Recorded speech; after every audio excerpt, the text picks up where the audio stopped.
Z. I think I got that. Let's see here. Put that. Wow, Neil Oliver. That's fantastic. My mom loves Neil Oliver. Yeah, she's bummed that she's not going to Europe with us. I think she would throw herself at him, and I'd be all for it.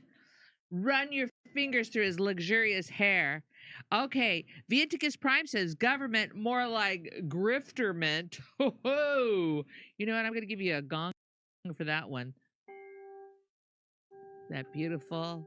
Michael, have I heard from you yet, Michael? I got to look at that bag that this came in. Maybe I can just send a thank you there. Fitz Mephinicent. Where's my bell? Free George Santos. He was the most honest politician America ever had. My_war. I'm assuming it's better to be a giver than a receiver.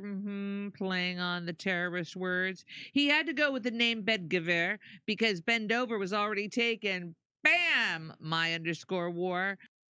We're all thinking it. I'll say it. The Nazis weren't this bad. No one in history was. Corn Pop, the baddest dude.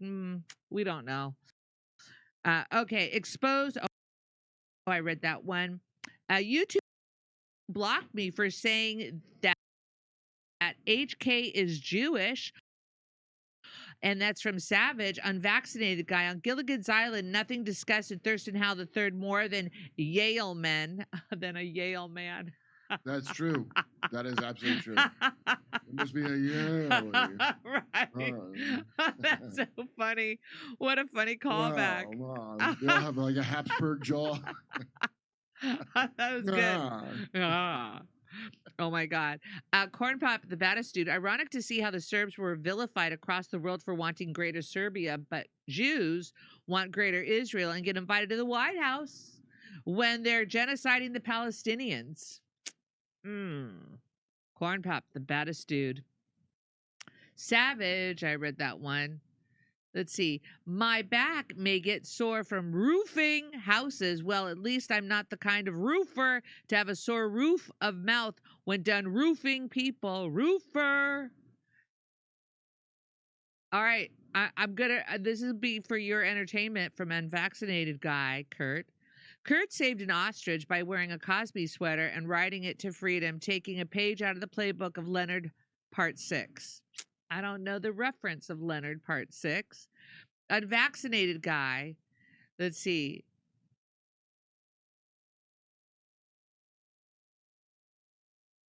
Okay, so as Kurt regressed, shrivels and withers into his true form of Wilfred Brimley, 2, the second, he will warn you to check your blood sugar and check it often. Again, I'm not sure about that. I'm not sure. Was Wilfred Brimley a tall drink of water like that? I love that phrase, a tall drink of water. Do you ever see that SNL where John Goodman was playing Wilfred Brimley doing those commercials? And he goes, first I'm going to get off this horse onto a smaller horse, then onto it, so he can get down from the horse. Onto a small dog. My_war. A pile of empty shoes in Auschwitz and a pile of empty shoes in Palestine. How do you justify one as a horror and one as justice? Jimmy, watch out, man. Quote, to learn who rules over you, simply find out who you are not allowed to criticize. Voltaire. Theo, thank you for that reminder. I can't. Mother rules us. Sandra. Oh boy, Sandra. Jimmy. Very early this morning, I discovered you're coming back to Northampton. I immediately bought tickets for myself and my friend who loves your show. Got amazing VIP seats. See you July 19th. Looking forward to it, Sandra. Thank you for that. And ladies and gentlemen, are you looking for something fun to do in Bakersfield this weekend? I bet you are. No, next weekend, May 3rd. May 3rd will be in Bakersfield. May 4th will be in San Jose. Oh my gosh, my list. I've got a big list. Buffalo, Toledo, Montreal, Toronto, Ottawa, Glasgow, Manchester, Belfast, Dublin, Liverpool, Birmingham, London, Northampton, and then Edmonton. We've got a lot of shows coming up in these next couple months. Go to jimmydore.com and find out when we're coming to your neck of the woods. All right, let's keep going. Unvaccinated guy. I love graham crackers and milk. Jimmy enjoys his graham cracker with tears of his enemies. A brew dog, water is life. We have the right to life, liberty, and the pursuit of happiness. Indeedy. Unless, of course, you're a Native American. So, hey, Savage, Glasgow stole even salt from Indians, led to famine. Oh my God. It is amazing when you read the history of salt, something that we take so for granted on our tables, and the struggle with salt. Savage, UK is pirate central money laundering London grad. Oh, unvaccinated guy, you're back for more. Scottish, come from the land between England and mainland Europe before ocean raised and flooded them out. They went to Great Britain, the dogmen. Oh, okay. Let's go on, shall we? We're living in how do I democracy? Karenocracy. There we go. We're living in Karenocracy. Savage, will Jimmy's guess go full purple? Nice guess. Savage, what's the bloody thing in the fucking sky? A Brit. Neil's got the greatest accent ever, Fret Pound. And I think Bunny Ripley, you pretty much climaxed during those segments. Isn't that correct? That's what I was reading. College degrees are the Oppenheimer-like compartmentalization of the societal knowledge and understanding. There's a reason polymaths tend to be most capable, which is what people used to be. Thank you for that one. Smarter technology makes for dumber people. Oh. Hey, who said the polymath thing? That's true. That's who wrote that Tragedy and Hope book. That guy was the most respected polymath at Georgetown. And that's why he was allowed to go have access to the archives. I guess that's what the ones Douglas Murray was talking about. He's been to the archives because he was he just knew a lot about a lot of stuff, you know. Have you ever done a game show? Like, have you ever you've done a game show? Well, like the ones where like at midnight kind of stuff. Oh, right. But I was wondering if you ever did like a trivia game show. You would fucking win. I don't win when I like play at home with people. I don't win. You win here, Kurt. You're a winner here. Vianticus Prime said college degrees are the Oppenheimer-like compartmentalization of the societal knowledge and understanding. There's a reason polymaths tend to be most capable, which is what people used to be. Really? That's interesting. Hold on. This just in. Big gong. Let's do a big gong for you. Kelly MKG, I need ivermectin, but $5 a 12 milligram capsule? Dang. Really? I think you can't find it for less than that.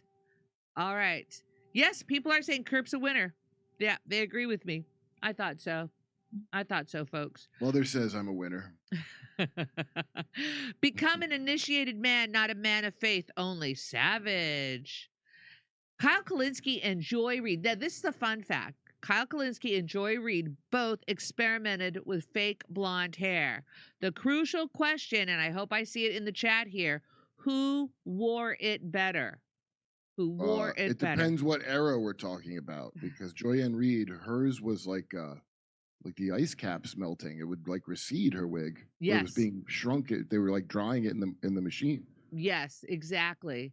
That wig, her wig shrank. So, of course you can't compete with Malibu Kyle at that point. Right. But initially, I imagine it probably was a little closer. She had more of a Backstreet Boy hair.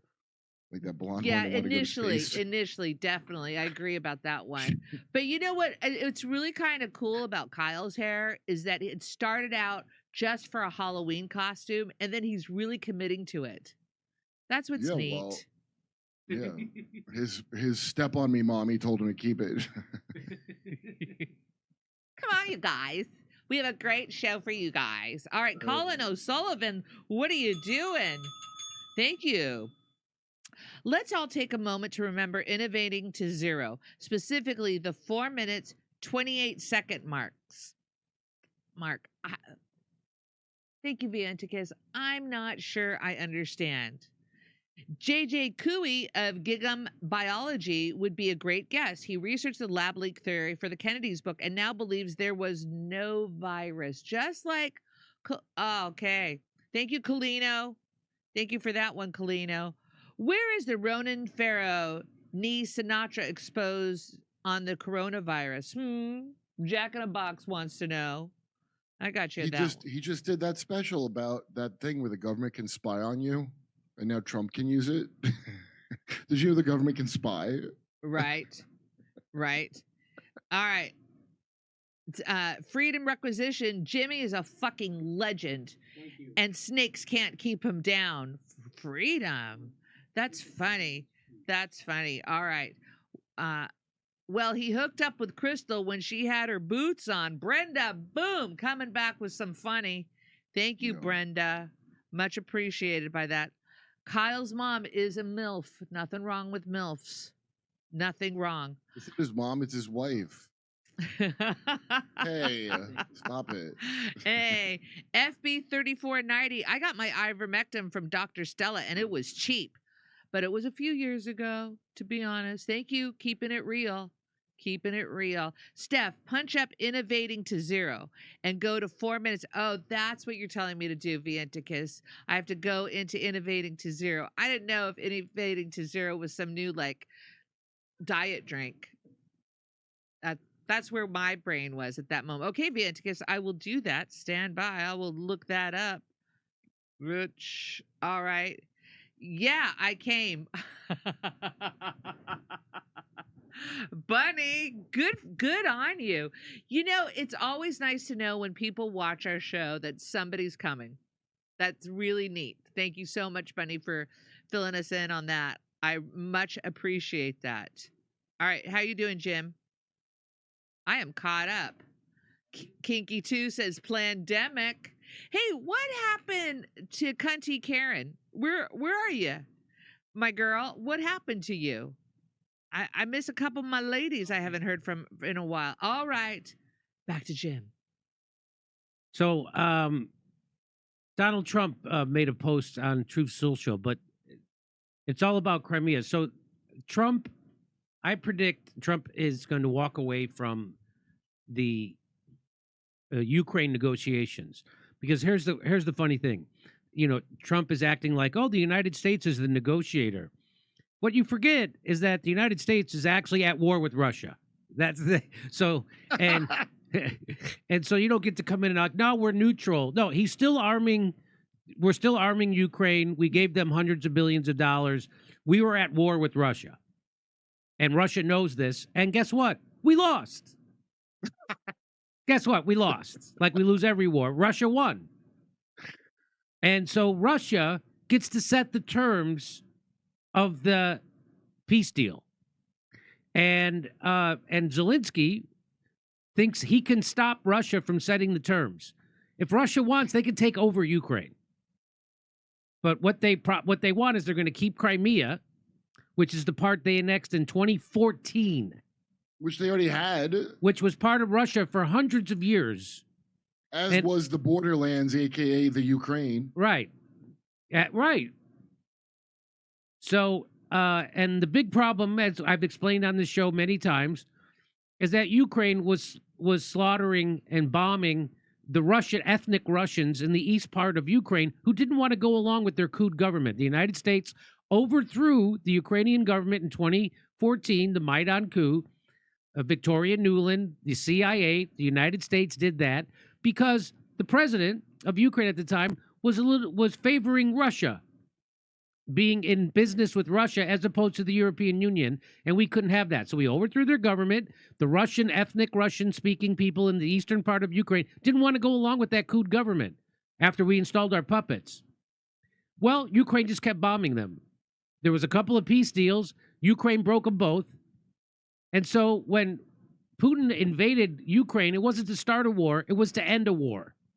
It was to end the slaughter of the people in the Donbass. That was one objective. So now Donald Trump's move on Russia occupied Crimea forces Europe to choose sides. Donald Trump's move on Russia occupied Crimea. So let me read that again. Donald Trump's move on Russia occupied Crimea. Just say Crimea, assholes at Financial Times. Yeah, I know, right? Donald Trump's move on Crimea, the thing that's theirs. Okay, Crimea, go. the thing that's Russians. And by the way, 90% of the people in Crimea want to be a part of Russia. And they're Russian. And they're Russian. So the problem is that Zelensky said we will not have any peace deal that gives Crimea to Russia. So that means there's not going to be no peace deal. So there's nothing in it for Russia to stop because they're winning. How is Zelensky alive still? I don't get it. We've killed better men for much less. And so here's what Trump tweeted this out after Zelensky said, I will not accept a peace deal that gives up Crimea. Well, tell that to the people of Crimea because they don't want to be part of Ukraine. So that's just another garbage talking point. Donald Trump posted this on Truth Social. He said, Ukrainian President Zelensky is boasting on the front pages of the Wall Street Journal that Ukraine will not legally recognize the occupation of Crimea. There's nothing to talk about there. Now, the funny part about that is it doesn't matter if Ukraine recognizes Russia occupying Crimea. They are. Does BlackRock recognize it? That's what counts. Yeah, that's right. It doesn't matter. Ukraine can recognize it, not recognize it, play hide and seek with it. It could do whatever it wants. Doesn't matter. Ukraine does not matter. They've lost the war. Yeah, as we all predicted. We stopped giving them money. And as it was always predicted at this show since day one that this war is going to end up exactly the way Russia wanted it to end up. And they had a peace deal immediately that was way more favorable to Ukraine than they're going to get now. And Ukraine walked away from it because Boris Johnson and Victoria Nuland told them to stop it. So they walk away from it. So they did. They walked away from that peace deal. And we said at the time, they just screwed up. This is the best deal they're going to get. It's only going to get worse from here because Russia's going to win this war, and the winners get to decide the terms. Plus, they have a lot of casualties, Russia. You think they have all those casualties for nothing? What are they, the United States? Right. This statement, so Trump says this statement, him saying Ukraine will not legally recognize the occupation of Crimea, there's nothing to talk about there. This statement is very harmful to the peace negotiations with Russia in that Crimea was lost years ago. Meaning 11 years ago, under the auspices of President Barack Hussein Obama. I like to use his whole name. And it's not even a point of discussion. It's not even a point of discussion. This happened under Barack Obama. Yeah, right. I remember it very, very well. Nobody is asking Zelensky to recognize Crimea as Russian territory. But if he wants Crimea, why didn't they fight for it 11 years ago when it was handed over to Russia without a shot being fired? Fair question. Oh, because the residents were Russian Yeah, and right. they didn't trust the coup? The area also houses, for many years before the Obama handover, major Russian submarine bases. It's inflammatory statements like Zelensky's that make it so difficult to settle this war. He has nothing to boast about. The situation for Ukraine is dire. He can have peace or he can fight for another 3 years before losing the whole country.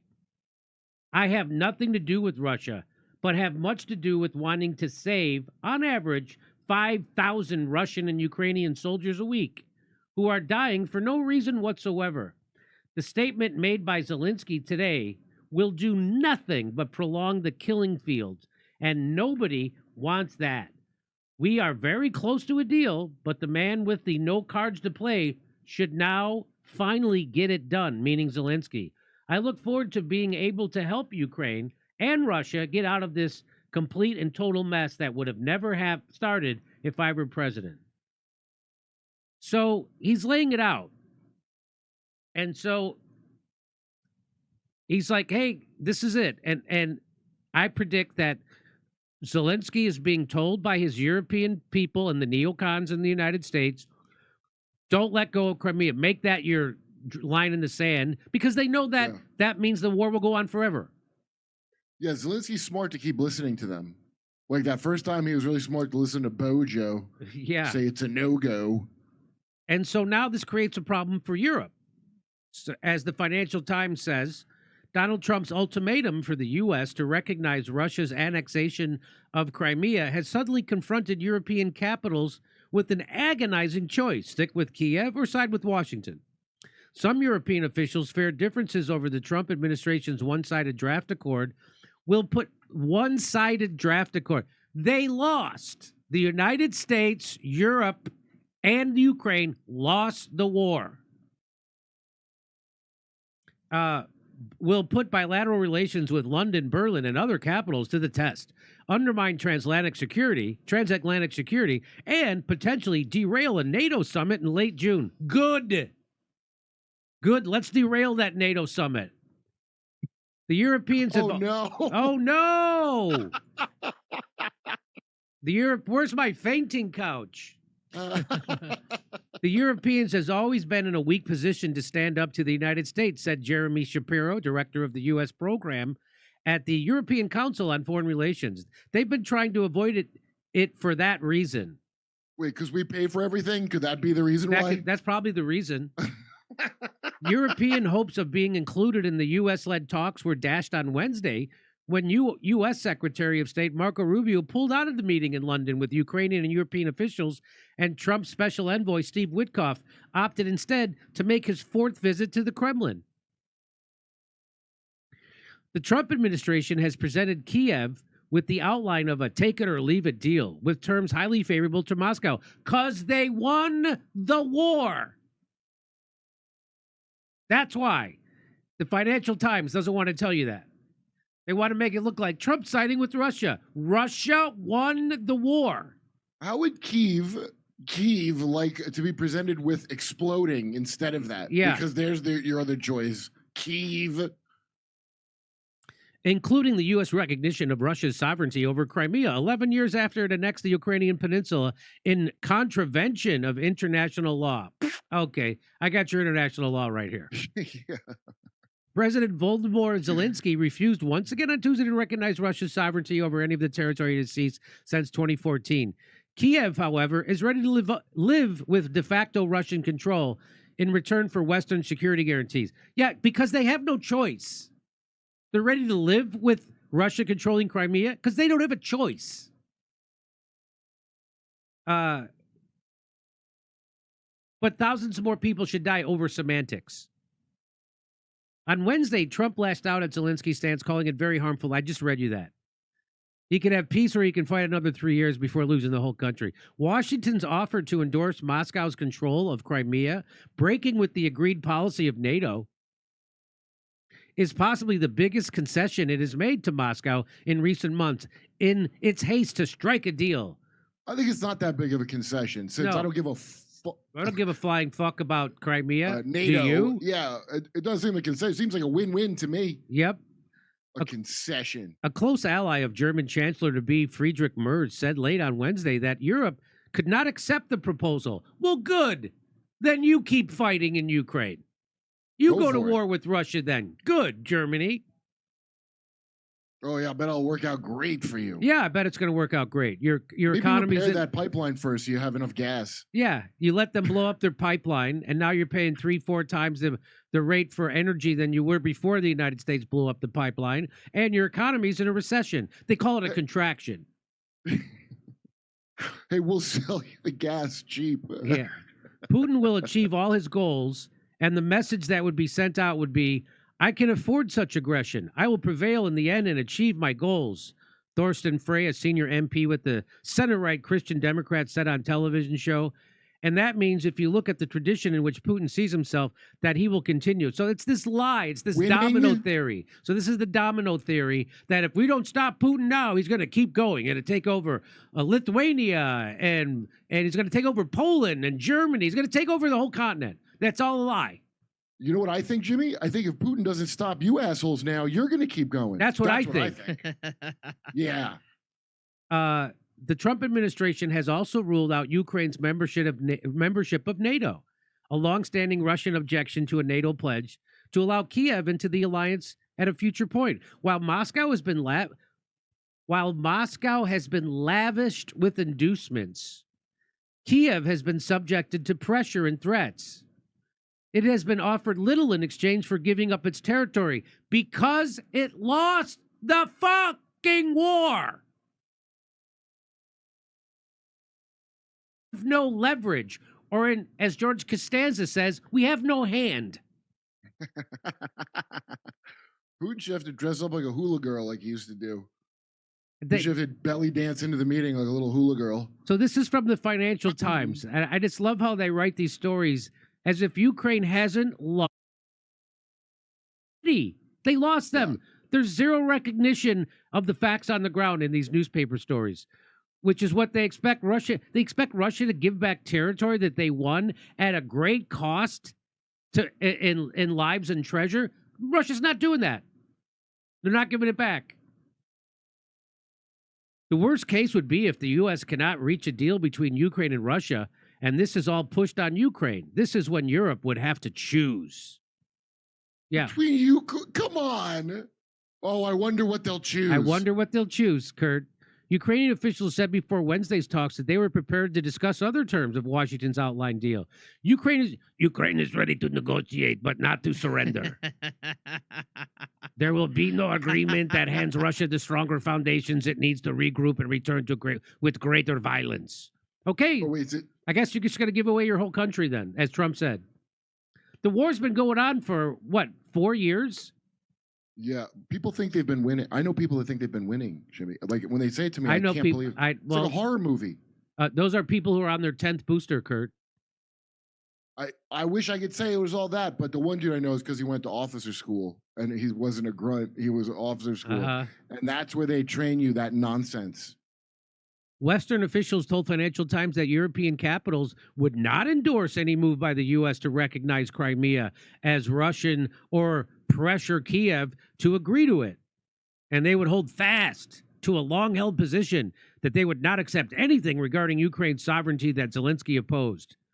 Crimea is Ukraine, European Union foreign policy chief told French news. So good. So you guys go fund the war. Guys, best of luck to you. Best of luck. I think you're going to do it this time. Things don't look good at all, said an EU official. Any move by the U.S. to recognize Crimea as Russia or demand that European capitals ease sanctions on Moscow would kill European Union unity. It's all looking back. Well, screw your European Union unity. It should have been done back when you blew up that pipeline. Yeah. And had the Slovakian president shot. That's because right. he wanted to look into Pfizer. That's right. And stop funding Ukraine. It should have been done back then. Yeah, the European unity should have been over when they blew up the Nord Stream pipeline, which cast all your economies into recessions and makes you pay 2, 3, 4 times the price for energy. That's when European unity should have stopped. So it's over. So I can't wait for Trump to, and the war will end very quickly after if Trump pulls out all support for Ukraine, it will end very quickly.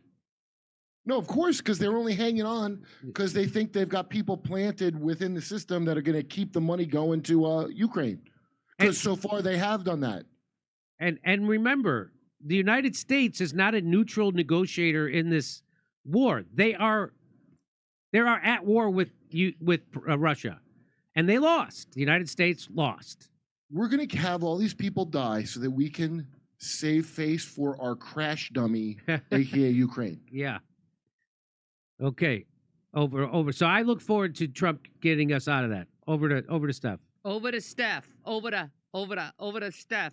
Hey, ladies and gentlemen. Hey, quit making fun of me over here. Hey, what's with you today? I just want to say, a nice little reminder that if you're looking for something fun to do on May 3rd, have you thought about Bakersfield? Have you? Oh, tell people about Bakersfield. We're gonna be in Bakersfield, bitches. I'm very excited. Next Saturday. Yep, in a week. We're gonna be May 3rd. We're gonna be there, and then we're gonna be in San Jose at the Improv. At the Improv. What a beautiful room. Yeah, the Bakersfield is the first time that we're gonna be at this new venue. So I'm the looking new forward venue to that in one. Bakersfield. Yeah, kind of exciting. What? I forgot to tell you, Back to Jimmy. Joe loved that Douglas Murray one we did. Rogan loved it. The The what? Douglas Murray video. Oh, that we did? Yep. Oh, maybe that's where he got these. Never been. Yeah. No, he really loved it. Yeah. Well, I hope you like the Jordan Peterson one where Jordan Peterson tells him, you got to put guardrails, Joe. Joe, you got to have guardrails. But how do you know if it's a psychopath? The psychopath, you mean the guy who... So the psychopaths aren't the people who are slaughtering children en masse. The psychopaths are the people who wanted to stop. Joe, I'm going to cry. The political with the psychological. Am I mixing the political with the psychological? I feel like it's pretty cut and dry. Am I mixing the political with the psychological? I used to like Jordan Peterson when he was standing up against forced speech and stuff like that. But now, Then when he became for forced speech, you were against it. yeah, Then when he flipped 180 on that, and Yeah. also against anonymity online, which over, is a Israeli security state proposition, is he 100%. is he against anonymity online? Yeah, he said that before. It was already questionable, and I would Oh. forget about it. Man, because I want to cut the guy a break because of all that stuff he went through. But then on the other hand, what are you just going to express yourself through colorful suits, or maybe just tell the truth, dude?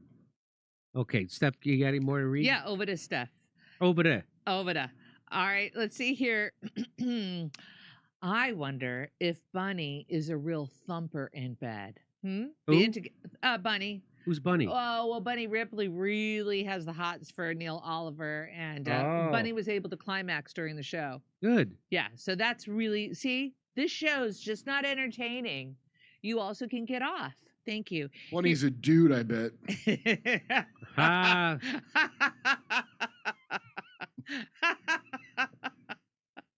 Oh shit. Hey, Jimmy V1 says I helped Bunny. Well, look at you, Jim. Helping hand. I need to know what is so interesting on Kirk's ceiling. LOL. He looks like he's reading something on the ceiling. This is Antichrist Prisoner Memoirs. Oh, I don't know. I just have my camera aimed this way, and then on the ceiling, there's nothing on the ceiling. I don't recall ever looking in the direction of the ceiling. I the don't. entire I don't time. remember you looking at the ceiling either. All right. Yeah, it's a very strange thing to say.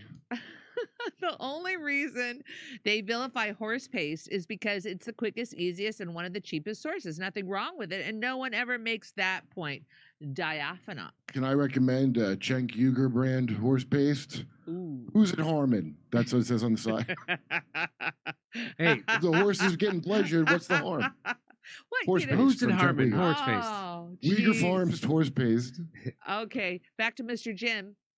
So I know that Ukraine has been bombing inside Russia, and they're using United States HIMARS, as they call, which can only be used with a key code from the United States, meaning if the United States doesn't give them the key code, they can't do. So basically, the United States and Ukraine have been bombing inside Russia, and they've been they blew up a car recently in Moscow, and I'm pretty sure they've been drone bombing Moscow.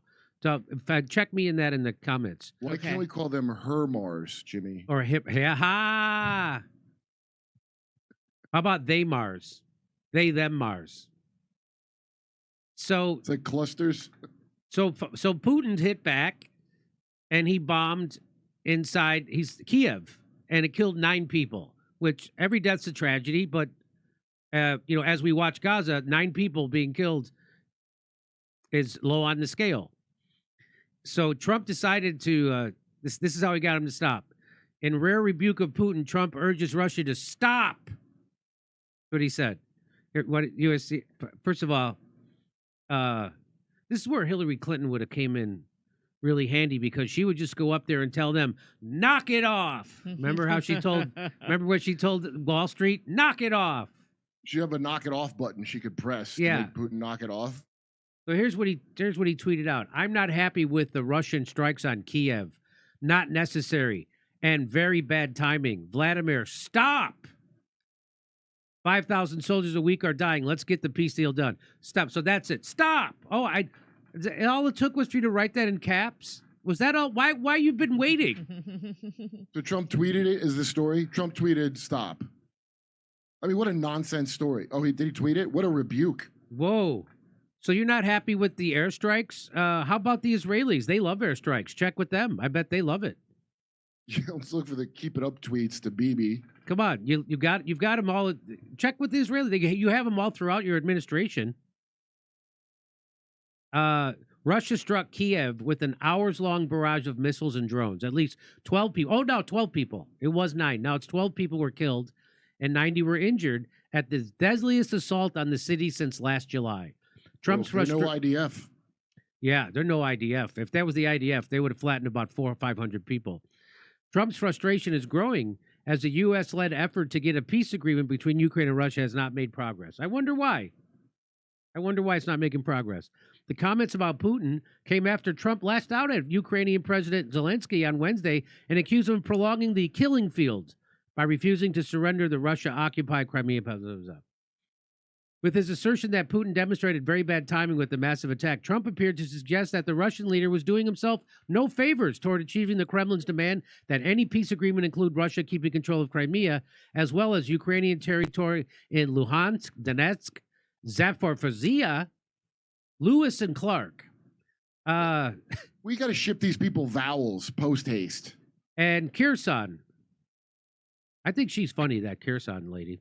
Have you seen her? Jez Kirsten? Yeah, Jez great. Kirsten. She's funny. Anyway, so the point I wanted to show you is that Trump's tweet is he says, "Stop." That's how he's going to get it done.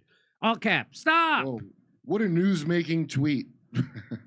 That's what Putin is doing now to help forge a peace deal. Trump responded, "Stopping taking the whole country." That's a pretty big concession. Yeah. But the notion is one that Ukraine and much of Europe have fiercely pushed back against, arguing that Russia pausing a land grab is hardly a concession. Again, the AP, just like the Financial Times, Russia doesn't have to make any concessions. They won the fucking war. Fiercely pushed back? Do you mean lamely and then lost? Is that what you mean by fiercely? Trump criticism of Putin is notable because Trump has repeatedly said Russia is more willing than Ukraine to get a deal done. I didn't like last night, Trump said of Russia's massive attack on Kiev. I wasn't happy with it. I didn't like it. It wasn't good. Sounds like somebody waking up after a Diddy party. Something happened that wasn't too chill last night. I didn't like last night. My ass didn't like last night. My ass got murdered. In his dealings with Zelensky and Putin, Trump has focused on which leader has leverage. Putin has the cards and Zelensky does not. I mean, it's very basic stuff. There's really no reason for this to go on at all. It's very basic. During talks last week in Paris, U.S. officials presented a proposal that included allowing Russia to keep control of occupied Ukrainian territory as part of the deal. The proposal was discussed again Wednesday during the talks U.S. European. The principle of Ukraine's territorial integrity is not something that can be negotiated. Yes, it is. Well, no, it was taken by force. Yeah, if that makes you happy to say that. Yeah, I love this. Can be taken from you. It can't be negotiated. There's no negotiation. Trump, Russia took it. Like, is this a joke? This was the position taken last week and reiterated yesterday in London in meeting 7-4. So now it's like they're trying to play tough, but they're trying to play tough with the United States, which is the country that makes them tough. You can't, without us, you're not tough. I don't understand what they don't get about that. And also, Israel comes before you. That's our first wife. That's right, our first wife. You're our side piece. That's right. Money's on the dresser, honey. I'm finished with you. That's what America said to Ukraine. That's right. But he's saying stop because the thing of walking away from both of them and let them duke it out because I don't care no more. I think that's why he's saying that to both of them in the tweet. You know what I mean? Yeah. Posting Vladimir stop, this is Michael Tracy, has to be the funniest of all possible strategies for ending the Ukraine war. Well said, Michael Tracy. Okay, over to Steph. Okay. Over to Steph. Here we go. Over to. Make chicken Kiev Russian again. Yeah, right. All right. Chicken Kev. It's pronounced Kev. I'm sorry, chicken Kev. Don't contradict me. All right, here we go. Jimmy is a brave man. He has comedically told the truth for years. Jimmy Dore, 2028. Ms. Maha 702. The most moral army in the world, they valiantly defended themselves against unarmed Palestinian women and children with M1 Abrams tanks, F-35s, F-16s, and Apache attack helicopters. S. Ford. Yes, there is no winning in slaughter. Ravoder. Is that Rafo Doctor? Okay, I read that one. Israeli soldiers are transcendent, angelic peace warriors. They smashed and buried those ambulances with the 15 aid workers in a mass grave because they didn't want people to get stressed. S. Ford. Please have Barack's big bad brother from Kenya, Malik Obama, on the show. He does not hold back. You won't regret it. Bunny. Thank you, Bunny. The guy that got busted for weed, I would love to speak to that guy. Yeah, no kidding. Colorado watch. In contravention of international law, imagine saying that unironically today. Hey, I know, Colorado right? Watch. I know. Who said that? Colorado watch. Way to go, Colorado Watch. Okay, come All to right, me. back to Jimmy. Guess what? The real purpose of the Syrian war is now manifest, or one of the real purposes. It's what Israel wanted. What? That's right. Oh, I should have that video of Netanyahu saying, well, we got to take out Libya, we got to take out Syria, we got to take out Iraq and Iran, and then then there'll be peace and democracy. Oh, the original MAGA project, Yep. the Greater Israel Project. So Syria willing to normalize ties with Israel. What? So you realize that Syria is run by Al Qaeda, right? They're supposed to be jihadists. They're supposed to hate Jews in the Israel. But You have the jokes. it's funny that ISIS and Al Qaeda never attack Israel. Isn't that funny? They're supposed to be their sworn enemies. It's almost like Al Qaeda and ISIS were invented by the United States and Israel. It's almost like that. And Pakistan. Do you have the jokes? Goodbye, axis of evil. Hello, axis of normalizing relations with Israel. I'm just waiting to find out that Jolani. So this is Jolani. That's the leader, Yeah. the Al Qaeda. I'm just waiting to find out that his real name is Fred Scheinbaum, and he's from Queens, New York. That's what I'm waiting for. So they're open to normalizing ties with Israel. Really? Your sworn Wow. enemy. Boy, they're less radical than Columbia University. Yep. But it's got to be under the right conditions. What conditions would those be? To have Israel stop bombing you? Would that be the condition? So Syed Mohammed Marandi said Syria is willing to join the Abraham Accords. Oh, nice. This was the objective of the dirty war against Syria from the beginning. Well, but just So- because it was doesn't mean that. It's part of the Greater Israel Project. They want part of Syria, and they want Syria on their side. They want people who are running. So that's what this was always. There it is. Don't you feel Hey. like a sucker? And the people who said this, you called us Assadists. You called us Yeah. Assadists. When I said this, Syrian war is not what it looks like. And it made me hungry because it sounds like a burrito. Jordan Peterson should interview him for the Daily Wire. They should talk about how anti-Semitic Candace Owens is. I like Syria. We will fight you right up until the Abraham Accords. Right up until then. then we're cool. This is a real mitzvah, Jimmy. Yeah. George Galloway says, "Dear shills for this, hang your heads in shame. Refrain from further public comment. Accept your disgrace. You are useful idiots for Israel and the empire. Or worse." You talking to Jordan Peterson? So this was always an Israeli plan. This was always an Israeli operation. And like always, they get the United States to do most of their dirty work. Well, Syria did a lot of shadow work. Just like in Iraq, just like in Yemen, just like in Libya, Israel gets, and now they're trying to get us, and just like in Israel got the United States to do most of their dirty work, and now they're trying to get us to do their dirty work in Iran, and I bet it's going to work. Yeah. That's why we know the Ukraine one's going to end, because we got to get to work in Iran. They've been busy pushing it. I don't know if Pete Hegseth was undercover trying to keep us out of Iran, but maybe because they're trying to get rid of him. Yeah, well, we're going to talk about that next. If only Christopher Hitchens was alive to see this, huh? To see he was a dupe. Syrian girl says new Syrian regime Jolani says he wants to sign the Abraham Accords with Israel. We tried to warn you that the Syrian revolution were a bunch of Zionist puppets and Al Qaeda, but you called us Assadists and helped destroy Syria. Who, me? I didn't even know you. So, not you, Kurt. Doesn't mean you. Syria is prepared to normalize ties with Israel and join the Abraham Accords under the right conditions, the Al Qaeda president of Syria said. Republican Congressman and President Donald Trump ally Corey Mills met with the Shura. So his name is his name Shura? I thought it was Jolani. Who's Shura? Shara, Ahmed al-Shara. No, he's the president, Shara.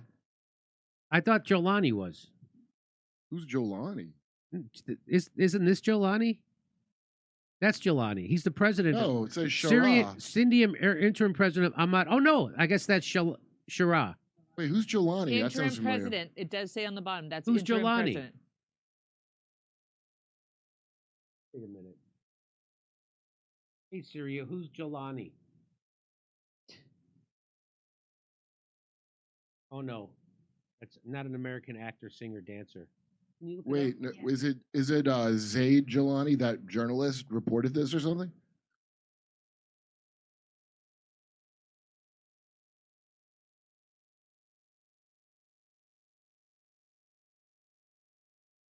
Wait, this guy's got a real Gerard Butler look to him, doesn't he?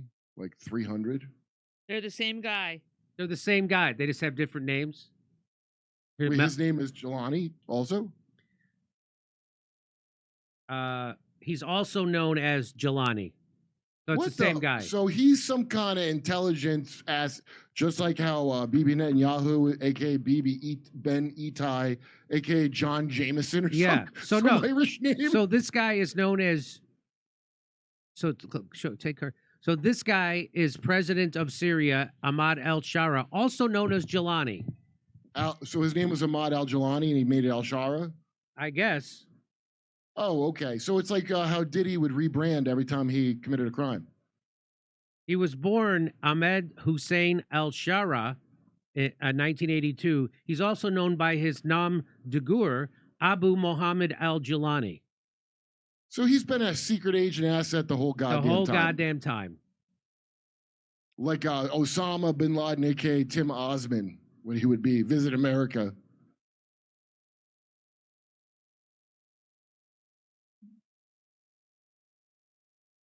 So he adopted the Jelani name to signify his family's origins from the Golan Heights, which they're now giving to Israel. And they're all pals. Isn't that nice? He's Israeli. So he's Israeli. Just like I said. He's Israeli. We're going to find out his name is Marty Scheinbaum. I can't wait. He's from Dearborn. Syria's been pummeled by Israeli strikes since Assad's ouster. Israeli Prime Minister Benjamin Netanyahu also sent Israeli soldiers into Syria to occupy a swath of mountainous southwest Syria, giving the Israeli army a perch over Damascus. The Israeli occupation of Syria is one of the host of challenges that Sarah or Jelani faces. Syria's economy is in shambles, with most of the country living in poverty, and the estimated cost of reconstruction from the civil war around $400 billion. Oh, let me guess. He's going to meet the challenge and successfully do it and be an example to the other Arab countries to work with Israel and fit within the whatever pyramid we're building out there. How much you want to bet? Shiraz's comments about joining the Abraham Accords would put him more into lockstep with the United Arab Emirates, Bahrain, and Morocco, which normalized ties with Israel in 2020. None of those Arab countries, however, fought a war with Israel. Shiraz himself hails originally from the Golan Heights, a strategic mountainous region of Syria, which Israel occupied in 1967 and then annexed. After Assad's ouster, Israeli troops pushed deeper into Syria, taking over a UN buffer zone. A buffer, we got buffers. Yeah, we got buffers, right? Everybody's got buffers. Is that to keep Dave Smith out?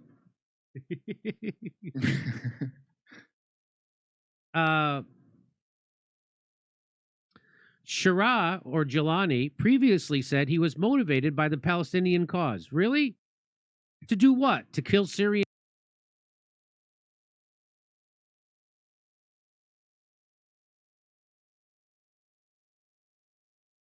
Signaled a willingness to crack down on Palestinian fighters.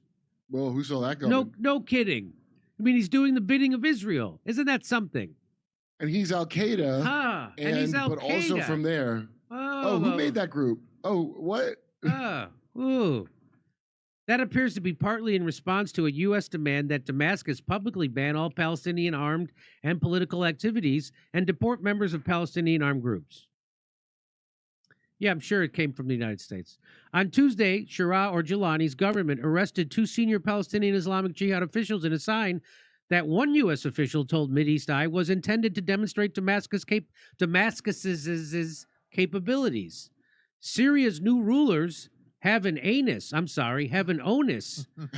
to show they can address American and Israeli security concerns while in America. So they're all this was.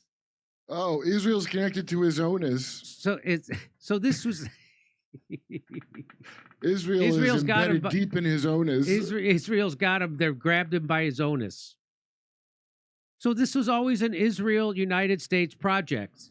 Wait a minute. So when those Israelis were dancing on 9/11, which I thought was a cruel rumor, hoax, but was a real thing, and they got arrested, if you recall, and sent back to Israel, but they were actually prophets of the future when we would all get back together with Al Qaeda. Wow, this is a really uplifting story, Jimmy. Isn't it? He got past his hate and anti-Semitism. Yeah, he's got past his hate, anti-Semitism. Okay. It's almost like his other fake name, and now it's almost like he's working for Israel the whole time. It's almost like that. Oh man, I can't wait. In FP, that's Foreign Policy Magazine, or The Week. Next time I'm flying in an airport, I can't wait to see how this guy gets boosted as like. Remember when they liked what's his name from Lebanon, Gaddafi? They rehabbed Gaddafi for Libya. At least Libya. Like 3 months, they were rehabbing Gaddafi. He's wacky, he's cool, but he condemns terrorism. Remember that? I do. So Jelani, the president, the Al Qaeda president of Syria, just started using the name Al Shura in December of 2024, which just a few months ago. You know why? Because he wanted to distance himself from his jihadist past and bolster his legitimacy. So I'm not a terrorist anymore. I'm now working with Israel and the United States, and we're all friends. It's he's soft launching his new identity. Yeah. Much like when Bibi Netanyahu, formerly Ben Milkowski of Philadelphia. That's right. Soft launched his name to gift from God. That's what Netanyahu means. Yeah. What a gift that keeps giving. What a gift. Thank you, God. Thank you, Yahoo of the Shasu, for sending us Ben Milkowski. So all the people who thought that the Syria was an organic uprising and they're fighting back against Assad because he's a brutal dictator, you are what they call, in my old neighborhood, chumps.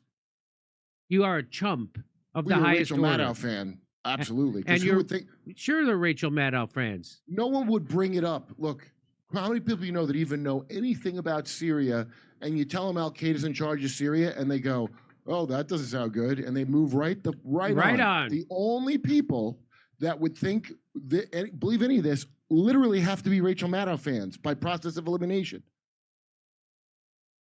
Over to Steph. All right.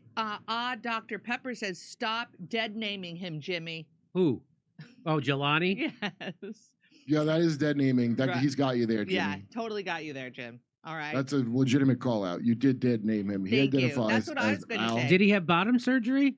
Are you waiting for the bottom surgery? I'm waiting for the bottom surgery. When you get the bottom surgery, I'll call you the other thing. You know, I had bottom surgery. Show Jimmy. I had bottom surgery, and I'm not going to tell you the punchline to that setup. You have to watch my new special that's coming out, and it's called "Grab 'Em by the Pussy." That's the title of the special. That's a good title, right, Kurt? It's the best title I've ever heard. And it should be. I had a colonoscopy, so I did. I got grabbed by the. Oh, you did. So it should be done. All the editing we recorded at Joe Rogan's Comedy Mothership at the end of February. and it's taken this long to get it done. I can't believe it's taken this fucking long, but it has. Why did it take so long? I Was don't there a know. bottleneck in the production? I don't know. So you know the knives are out for Pete Hegseth, right? Yes, I do. The Defense Secretary, Pete Hegseth. And all the headlines and all the newspapers, all the social media is what a screw up this guy is, what an idiot, and he's on his way out. Why? He's like the new Matt Gaetz. Why? Why is Pete Hegseth out? Pete Hegseth, by the way, just fired 3 of his top advisors that were his lifelong friends that he handpicked. Mm-hmm. And you go, well, why did he fire those guys? Because it was released that Pete Hegseth, J.D. Vance, and Tulsi Gabbard advised Trump to not go along with Israel and bomb Iran. So that's what got out, right? Okay. So I'm thinking, they're going after him because of that. But why did he fire those 3 guys? Well, guess what? I'm watching the Ron Paul show and the Ron Paul Liberty Report, and I apologize for not having this guy's name written down, but he has a wig cut. He's gonna. I think he looks good. I'm jealous of his hair. Well, me too, but I mean, it's cut to look like a wig. But here we go. Watch this. And how do you deal with the Pentagon in disarray, as we've talked about on the show over the past few days? So apparently the Pentagon is in disarray. Pete Hegseth, not a good manager. That's what they're saying. And a Pentagon where the Secretary of Defense is firing loyalists who he had worked with for years. So he just fired his loyalists that he's worked with for years, who he appointed, Pete Hegseth. And why did he do that? Acting as if he never knew them, that they were just leakers and disgruntled former employees, because they were found out to have advised Hegseth, the Secretary of Defense, successfully advised him, we should not sign off on an attack on Iran. It's not going to be a cakewalk. He listened to them. He got smacked down by the neocons, and so he threw his staff under the bus. So that's why Pete Hegseth fired those guys who were lifelong friends of his. And he said, oh, they're leaking. They're doing all... It sounded like a bullshit. But it's because the neocons found out that they're coming down on Pete Hegseth for advising Trump against going to war with Iran. And they found out that Pete Hegseth was against it and advised Trump that way. So now he's trying to say, oh, it's their fault. It's their fault. I'm gonna be cool. I'm gonna be cool for going forward. It's their fault. That's what it sounds like. And right. Well, Jimmy, is that like part of his? Because I gotta tell you, I'm still thrown for a loop. We showed those clips of him saying how we got to bomb Iran now, yesterday, from a while ago. And so I'm genuinely surprised that he was like, it's not a good idea to go to Iran. Right. So are they, those are close friends of his. So, but, are they but in on that where like, you guys get fired, go on Tucker and tell people? Is it like that? Could it be like that? But when he was saying we got to bomb the shit out of Iran, he wasn't the defense secretary. He was a guy trying to make a name for himself as a TV personality. Let's remember that. So now that he's defense secretary, he's got responsibility, and he doesn't want to see a war with Iran go belly up, which is what they were advising him. Hey, if you do this, it's not going to be good for us. There's a war that's not good for us. And so he was like, okay, let's try to negotiate. Well, then the neocons came down with a hammer on him, and he's like, well, it wasn't my fault. It was these guys, these motherfuckers. They're the ones who told me to. They're the ones. The people I've known all my life. He threw him under the bus. That's according to Ron Paul's Liberty Report. Right? Let's see. He's got it. Something, thank goodness, Dr. Paul never did to any of us. So you have a situation. You have a White House in crisis. You have a Pentagon in crisis and disarray. And you have an administration that is expending an enormous amount of energy and effort without understanding the origins of the problem, without understanding the status of the situation, the status of the United States as a party to this war. Okay. So now I'm watching this guy, Mike Benz, who's a friend of the show. He's good, Mike Benz. And he's good. He's got a lot of insight that he's full of information. So he says this. So he's talking about why the knives are out for Pete Hegseth. And this is what he has to say. The 10 seconds that prompted me to tweet this, in case people haven't been following. So Liz Wheeler is very nice. She posted this 37-second clip. I didn't even watch the full 37 seconds, to be honest. Maybe I should. I paused it after 10 seconds. I went to Twitter videodownloader.com and I cropped the first 10 seconds and I said, okay, I've seen enough. I guess that's all I need. You know, you could train an aquatic mammal. You know, you could have a dolphin bay out the words that Pete Hegseth says here, and you could have Flipper at SeaWorld. If you could train to go and just bat out these words, I would be like, I'm okay with you being the commander of the world's largest army. And these are the 10 seconds. Trump threatened the international order, Council on Foreign Relations, Washington, D.C., Brookings Institute types. They were never told their wars were stupid. Trump. Good enough. He identifies the main thing. It's the institutions. It's the outside stakeholders of war, like the Council on Foreign Relations, like the Brookings Institution and their donor network. That's the reason we get involved in stupid wars. So we need to confront the institutions. We need to clean house, and we need to put an America First agenda in charge of our policy again. That's it. That's all you need.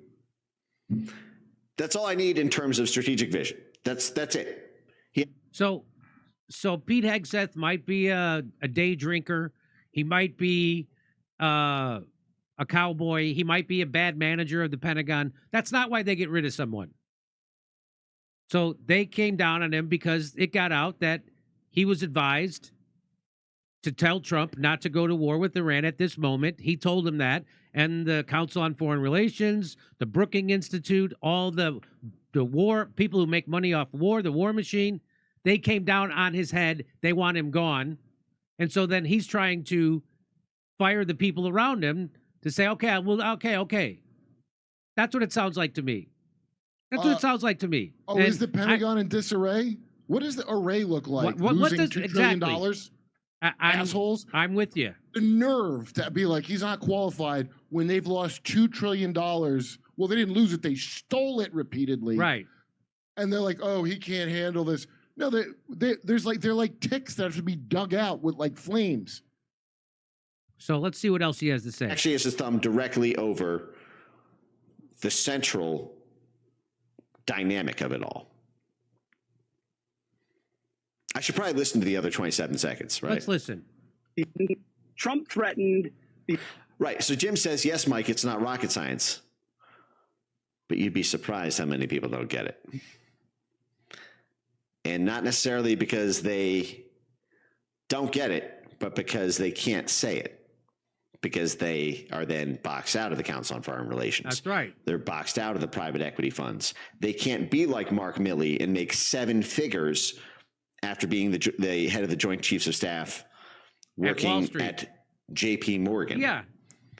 Isn't that something? A general from the Pentagon who was the chairman of the Joint Chiefs of Staff leaves the administration and then goes to work for Wall Street because he's a brilliant banker. Isn't that amazing? Covered when he told them, you guys, bankers, are the real heroes. Yes. A U.S. military general said That's to right. bankers. That's right. And I'm supposed to believe this cock and bull story Trump called troops chumps. Yeah. You're all upset about that when I just watch a general call bankers the real heroes. Let's watch a little more of this. Going from the battle commander to a banker, or like Jared Cohen going to Goldman Sachs, or like all of them. But the nice thing is Pete Hegseth is probably independently wealthy because of his Fox News perch and his book sales and his celebrity status from there. So he doesn't need a 7-figure salary at a bank that's bankrolling U.S. foreign policy as it pertains to war. So I like it. It's elegant. It's simple. Anyway, let's hear the full clip. Trump threatened the international order, Council on Foreign Relations, Washington, D.C., Brookings Institute types. They were never told their wars were stupid or their generals were losers or that NATO didn't step up, that China would unleash a virus. So let's call it the China virus and hold them to account for it. All of those things were a calling out of an international order that was failing and is continuing to fail and now has a great advocate in the regime currently in the White House. And Ukraine, it's basically a fight Donald Trump by fighting Putin through Zelensky war. They finally found a war they just absolutely love. Trump Holy shit, this guy gets it.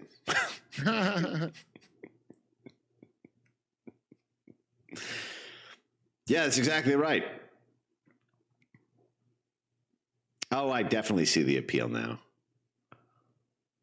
Yeah, that's totally in line with Trump's foreign policy vis-a-vis Russia and China. And it's also, so it's totally in line on foreign policy, which is shifting to great power competition with China and relative neutrality with Russia. He's totally right that it was get Trump through get Putin. And so that's the outside foreign policy that he aligns with Trump completely eye to eye on. And then the internal threats is, he said, this was very interesting. See, Brookings Institute types, they were never told their wars were stupid or their generals were losers. Going right after the generals. And I know you guys who have read his books and have said in chat, read his books or listen to more of him. I just haven't had time. This just happened like 4 hours ago, guys. I did not, I got a lot of other stuff going on. There's other people who I diligenced for this DOD spot. Pete Hegseth was not one of them. So, but what I'm saying here, okay. What I'm saying here is, this fact that he says not only were the wars stupid, but the generals were losers. Trump has had this giant battle with the generals. And I've told you guys this story many times before. When I was just a humble scribe, when I was Donald Trump's speechwriter, I remember the day they walked in and said, Donald Trump wants you to look up what JFK had to say about his generals. And I thought, oh my God. Does he think his generals are going to kill him? What did JFK have to say about his generals? But that's how locked in horns-wise Trump was with the general class. So putting someone above the generals as the Secretary of Defense to be able to clean house and then setting up an independent board to basically keep a constant eye out for threats to Pete Hegseth. It's kind of fucking epic. It's kind of fucking epic.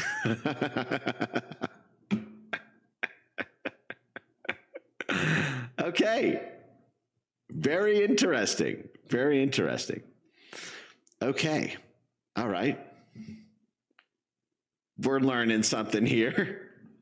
I'm learning. I don't know if you guys are. This is all new to me. There's a chance to course correct it, but it would take the new Trump administration going after it really hard.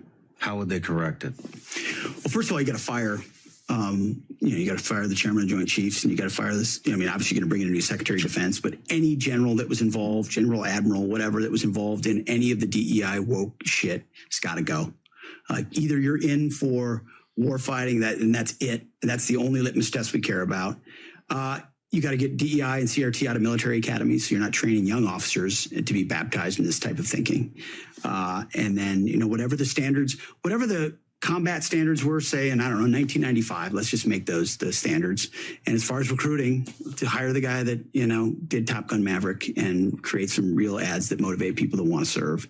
And there's lots of other ways in which you could identify who gets promoted and what, but there's an ethos change. There's a reason people don't want to serve, because they don't trust that their senior leaders are going to have their best interest in mind in combat. I know there were mistakes made on our tours all over the place, but I, at least for the most part, had a sense that my senior leaders were committed to the completion of the mission for the right reasons. And maybe there were strategic differences and all that other stuff, and it wasn't always perfect, but And that trust is broken. And you have to reestablish that trust by putting in no nonsense warfighters in those positions who aren't going to cater to the socially correct garbage. That's good stuff. I know more about this than I should. But I did get a Pentagon DEI program shut down. During the Biden administration in 2021. So basically, you get the point. So if you're wondering why the knives are out for Pete Hegseth, that's what so he's fighting with the generals. He's fighting with the Council on Foreign Relations. He's fighting with the Brookings Institute, the War Machine.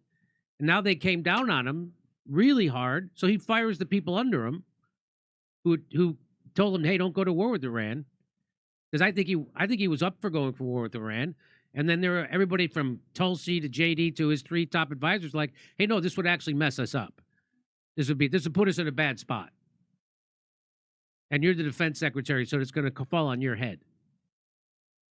So you don't think go ahead.